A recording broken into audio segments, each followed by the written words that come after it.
Good morning मित्रांनो, आपण सकाळी सकाळी आलेलो आहे निंबूची नवीन लागवड केलेल्या बागेमध्ये। यांना काही म्हणजे आपण 6 महिन्यापासून जे टिप्स वगैरे देत आहोत त्यावर त्यांनी नागपूर NRC मधून हे कलम आणून निंबूची लागवड केलेली आहे।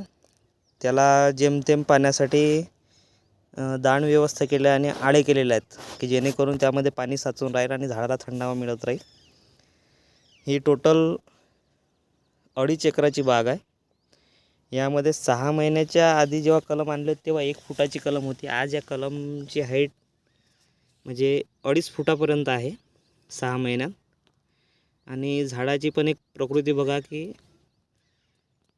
त्याला म्हणजे जे व्यवस्थापन केलेलं आहे की प्रत्येक महिन्याला एकदातून म्हणजे महिन्यातून एक वेळ त्याला ड्रिंचिंग केल्या जाते। म्हणजे जे काही खतं वगैरे लागतात ते इथं झाडाच्या बुंद्याशी राख टाकलेली आहे, शेणखत टाकलेलं आहे, कारण शेणखताची पण आवश्यकता राहते।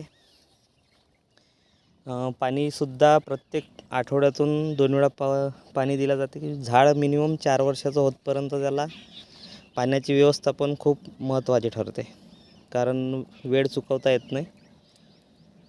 वेळोवेळी मुबलक पाणी जर असलं तर झाडाची वाढ चांगली होते आणि त्यावर मूळ रोग, कँकर वगैरे, खोड रोग हे असे आजाराचा प्रादुर्भाव होत नाही। याच्यामध्ये आता निंबू व्यवस्थापन, संत्रा आणि मोसंबी व्यवस्थापनमध्ये आपण बऱ्याचशा पुढच्या माहिती घेऊ पुढच्या व्हिडिओमध्ये। शेतकरी राजा चॅनलवर आपले खूप खूप स्वागत।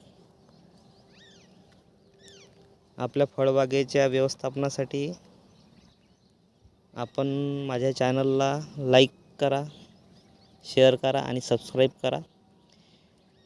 यापुढे प्रत्येक महिन्याला एक व्हिडिओ असा तुम्हाला निंबू प्रक्रिया किंवा संत्रा, मोसंबी किंवा कोणत्याही फळबागेबद्दल संपूर्ण माहिती देण्याचं काम शेतकरी राजा करत राहील। धन्यवाद।